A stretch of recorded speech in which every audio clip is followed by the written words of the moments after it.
and I will just talk about their policy making function and some more complex issues like how would the Secretary of State intervene in particular applications, or some of the roles that a particular department, the planning department, the Department of Leveling Up will play, will later be introduced by Hill.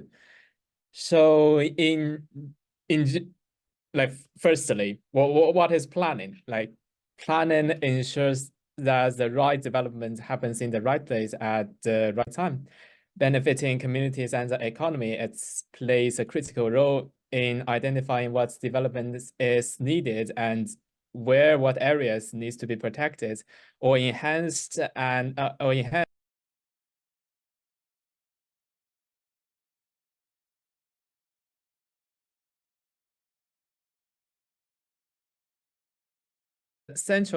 one of the major roles that central government is playing is they will develop a series of policy. And recently, the governments have released a new bill, which includes the reform that are meant to first, they want the planning to enable sustainable development and delivering the homes and jobs communities need.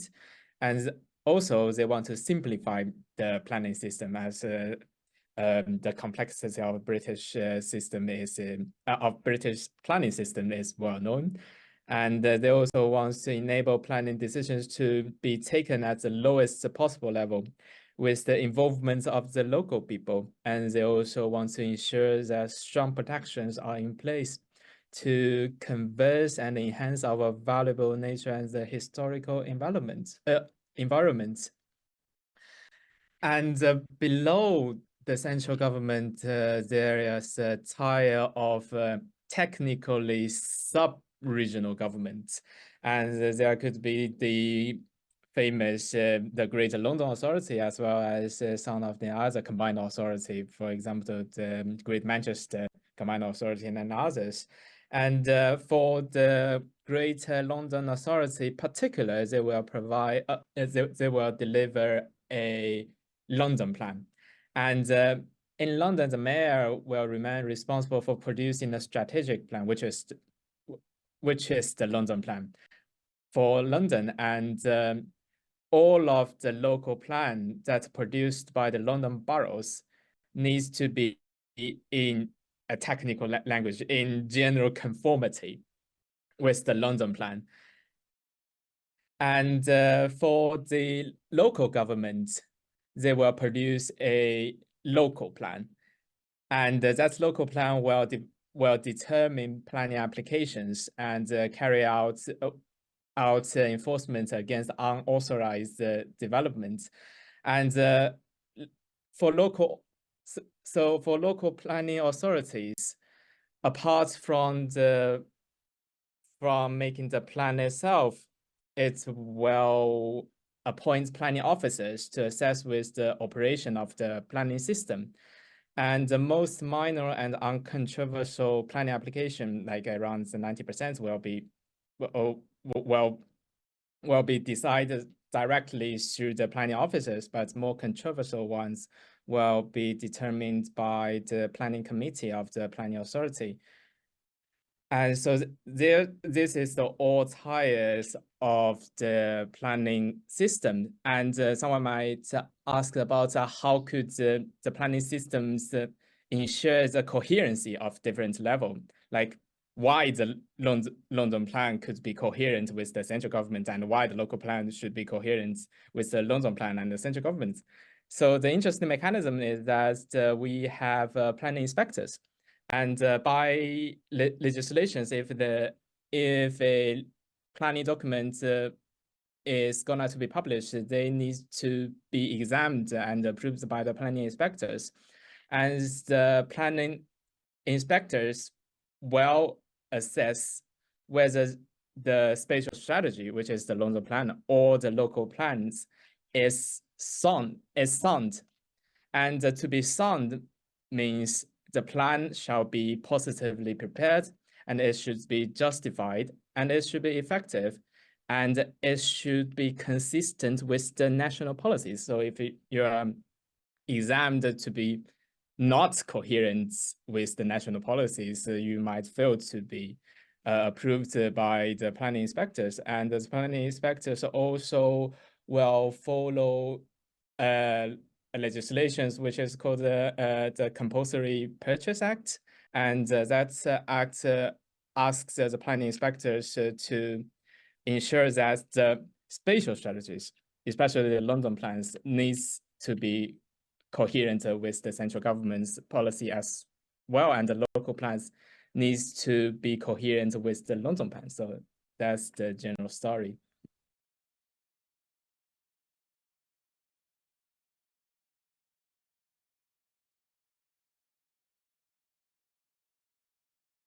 Core piece of legislation is a 1990 Act. That's called the original kind of founding. It's been amended multiple times.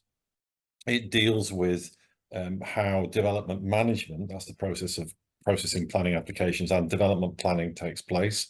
And it's, as you can see down there, it also contains particular legal requirements on things like tree preservation, stop notices, enforcement action, and it sets out how planning operates in national parks.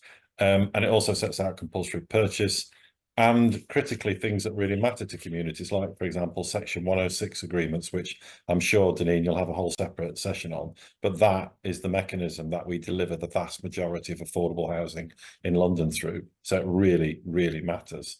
The only thing I would say about it is there's a really good website that if you just Google UK legislation, it will show you what's been amended. Knowing a little bit about national legislation is really effective in negotiating with planners. If they know you know a bit, that's great. And actually, don't be scared of it. It's not that complicated when you get up close to it. It's just the fact that it's been amended a lot. So think about 2004 Planning Act, and now we've got the Levelling Up and Regeneration Act, which I call LAURA. So just to flag that to you all, that's really significant. It changes a lot of town planning, creates a new system. You're quite lucky in London just because actually your system is unique in the whole of England, because we don't have one planning system in England, we have multiple systems, and yours is actually a bit more coherent than what we get outside of that. So, and hiding behind it is a national planning guidance document, and there's an online resource called National Planning Guidance, and that just helps with a bit more detail.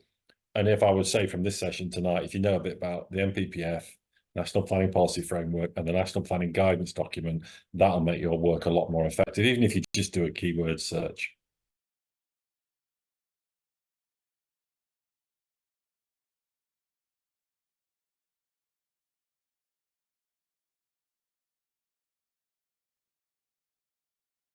So just looking at national infrastructure projects, again, when I said nobody understands English planning, there's multiple ways you can get consent to do stuff. Town and country planning we just talked about. This is the big stuff.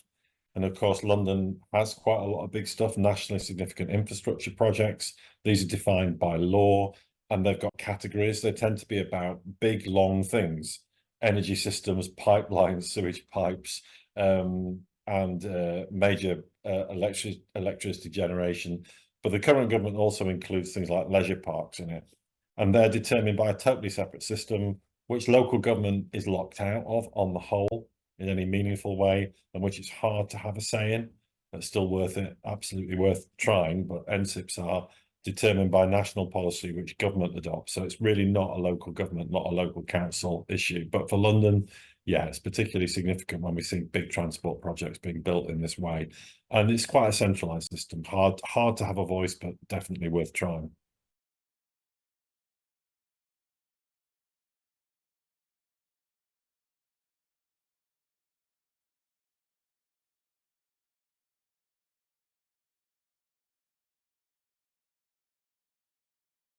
But this is the department that owns planning, the Department for Levelling Up Housing and Communities, and the Secretary of State is Michael Gove. And the department has huge, as you've already heard, reserve powers on planning in terms of setting policy, calling in applications, and really setting the direction for it.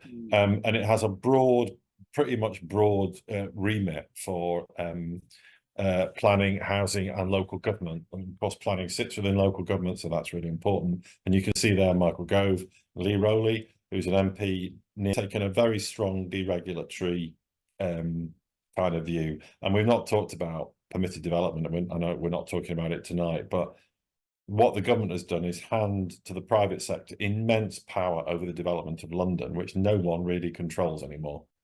So if we look at that building, the office block in central London, that can be converted to residential use without planning permission.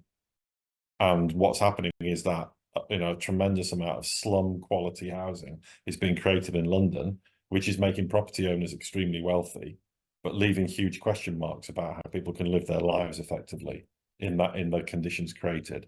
So people see planning as a barrier, but think of it also as an important safeguard to make places livable, so that children have got somewhere to play, so that people can live free from pollution. So calling in a planning application, this as a campaign tactic, I've certainly used it a lot in my time working with communities, getting the Secretary of State to call something in. But there is quite a high, as you can see from this slide, quite a high bar to meet. Power is used very rarely by the Secretary of State, and the process is that they will indicate after the decision has been made by the planning authority, they'll basically decide to say, well, what are you going to do? Are you refusing or are you approving? And if central government doesn't like it, they will then call it in, and then it will be determined through public inquiry through the planning inspectorate normally. And that means ultimately the Secretary of State, in this case, Michael Gove, gets to make a decision on it. And that just reinforces how much power central government has over local decision making. It is rarely used, often where, and the test is it has to be an application of more than local significance.